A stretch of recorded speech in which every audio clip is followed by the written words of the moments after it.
కొండమీద ప్రసంగం అని పిలిచే యేసు బోధనలను మనం ధ్యానిస్తున్నాం. యేసు తన జీవితంలో అధిక భాగం ఆనాటి బీదలు, సమాజంలో గుర్తింపు లేని ప్రజల మధ్య గడిపాడు. తన ద్వారా, ఆ ప్రజల ద్వారా దేవుడు ఈ లోకాన్ని విమోచించే ప్రక్రియ ప్రారంభం అయ్యిందని ఆయన ప్రకటించాడు. ఇంతకీ దేవుడు దేని నుండి ఈ లోకాన్ని విమోచిస్తాడు? అది స్వార్థంతో, ఇతరుల మీద ద్వేషంతో మనకై మనం హింసాత్మకంగా తయారు చేసుకున్న ఈ లోకాన్ని విమోచించి మనఃపూర్వకమైన ప్రేమ, గౌరవాలతో నిండిన సమాజాల్లోకి నడిపించడం అన్నమాట. యేసు ఈ జీవన మార్గాన్ని వర్ణిస్తూ నీతిమత్వం అనే ఒక ప్రాచీన పదాన్ని వాడాడు.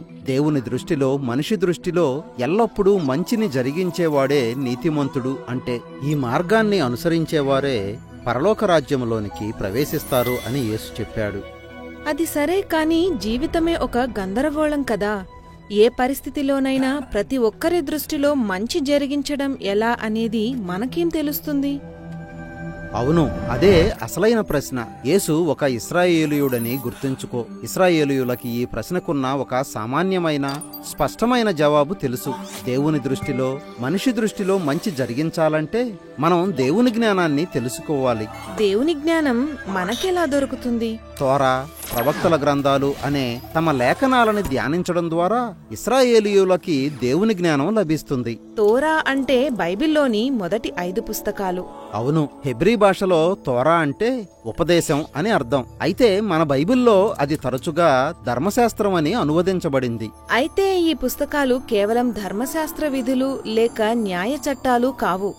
అవును, తోరా అనేది ఈ లోకాన్ని పాలించడంలో మానవునితో దేవుని భాగస్వామ్య ప్రణాళిక గురించిన ఒక గాథ. తమ బుద్ధిహీనతతో, హింసతో మానవులు ఆ భాగస్వామ్యాన్ని విచ్ఛిన్నం చేసినప్పుడు దేవుడు ఒక విమోచన ప్రణాళికను ప్రారంభించాడు. మొదట ఇశ్రాయేలీయుల్ని ఎన్నుకొని వారిని విమోచించి వారిని ఒక నిబంధనా సంబంధంలోకి ఆహ్వానించాడు. అవును, అదే సీనాయి పర్వతం మీద మోషే వృత్తాంతం. వారు జీవించడానికి అవసరమైన ఆజ్ఞలు అక్కడే ఇవ్వబడ్డాయి. అవును, తోరా వచ్చిన తరువాత ప్రవక్తలు వచ్చారు. వారితో ఆ వృత్తాంతం కొనసాగింది. ఇశ్రాయేలీయులు దేవుని జ్ఞానం ప్రకారం జీవించకుండా ఆయన ఆజ్ఞలను అతిక్రమించారని ప్రవక్తలు చెప్పారు. అయితే ఆ ఓటమి వారి గాథకు అంతం కాదని చెబుతూ తమ కవితా రచనలు చేశారు. వారితో తన భాగస్వామ్యాన్ని దేవుడు సంపూర్ణం చేయబోతున్నాడు. యేసు మరియు ఆయన ప్రజల మట్టుకైతే తోరా మరియు ప్రవక్తల మాటలను దివారాత్రము ధ్యానించే వారికి అవి దేవుని జ్ఞానాన్ని వెల్లడి చేస్తాయి. సరే, మనం ఆగి ముందు ఆ ఆజ్ఞలేమిటో చూద్దాం. ఒక ప్రాచీన న్యాయ చట్టంలో దేవుని జ్ఞానాన్ని మనం ఎలా కనుక్కుంటాం? ఎలా అంటే, తోరాలో ఉన్న న్యాయ విధులన్నీ యేసుకు కొన్ని వందల సంవత్సరాలకు పూర్వమే ఇశ్రాయేలీయులు తమ దేశంలో స్వతంత్రంగా జీవిస్తున్న కాలంలో ఇవ్వబడ్డాయి. కాని యేసు కాలంలో వారు రోమియుల ఆధీనంలో ఉన్నారు. వాటిలో ఎక్కువ ఆజ్ఞలను సరిగా పాటించడానికి కూడా వారికి సాధ్యపడలేదు. ఓహో, అదన్నమాట సమస్య. దానికి తోడు తోరాలో ఉన్న 613 న్యాయ విధులు నిజంగా ఒక సంపూర్ణమైన సూత్రాల పుస్తకంగా లేవు. కాబట్టి తోరాని బోధించడానికి శాస్త్రులు, పరిసయ్యులు అనేవారు పుట్టుకొచ్చారు. ఆ న్యాయ విధుల్లో దాగి ఉన్న దేవుని జ్ఞానాన్ని వారు విశ్లేషించడం ద్వారా జీవితంలోని వివిధ రంగాల్లో అన్వయించుకోవడానికి వీలు కలిగింది. ఉదాహరణకి, ఇశ్రాయేలీయులు వారంలో ఒక రోజు పని చేయకూడదని తోరా చెప్పింది. సరే, ఇంతకీ పని అనే దాన్ని ఎలా నిర్వచిస్తాం? నిజానికి తోరాలో దానికి పూర్తి నిర్వచనం ఇవ్వలేదు.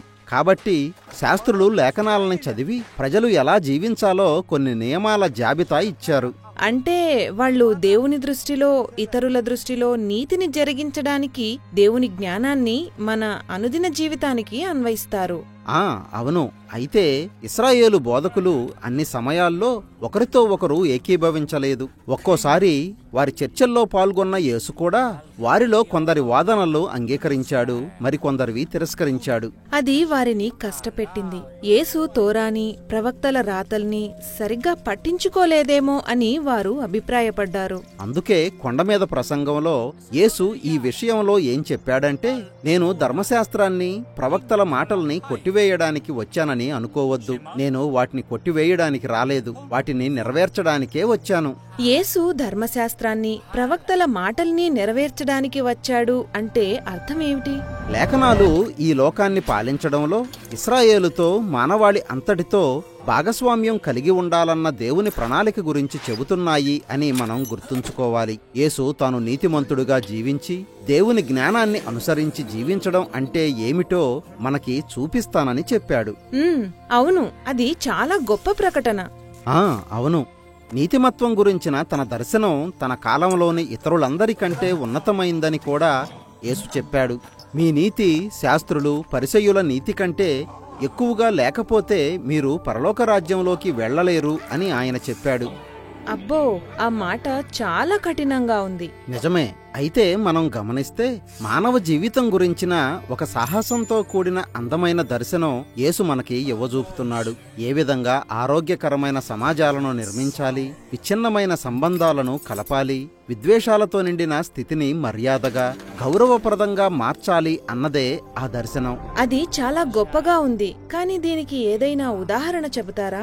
వాస్తవానికి 6 సందర్భాల్లో యేసు సరిగ్గా ఆ పని చేయబోతున్నాడు. ప్రతి సందర్భంలో ఆయన తోరా నుండి ఒక ఆజ్ఞను ప్రస్తావించి అది దేవుని జ్ఞానాన్ని ఎలా వెల్లడి చేస్తుందో వివరించాడు. తద్వారా మనం దేవుణ్ణి ఎల్లప్పుడూ ప్రేమిస్తూ మన పొరుగువాని పట్ల మంచిని జరిగిస్తూ ఎలా ఉండగలమో మనం నేర్చుకుంటాం.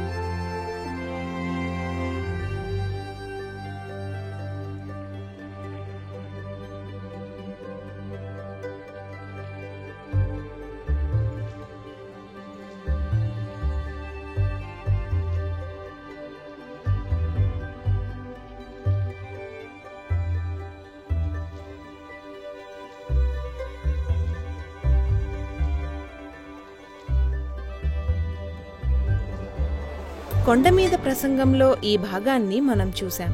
ఆ ప్రసంగం మధ్య విభాగానికి ఇది ఒక పరిచయం. దీనిలో యేసు దేవుని జ్ఞానాన్ని అనుసరించి జీవించే ఒక నీతివంతమైన సమాజం గురించి వర్ణించాడు. వాటిలోని మొదటి 3 సందర్భాలను మనం తర్వాతి వీడియోలో చూస్తాం. దానిలో ఎన్నో సవాళ్లతో నిండిన మన సంబంధాల్లో నిజమైన నీతిని కలిగి ఉండటం అంటే ఏమిటో యేసు వివరించాడు.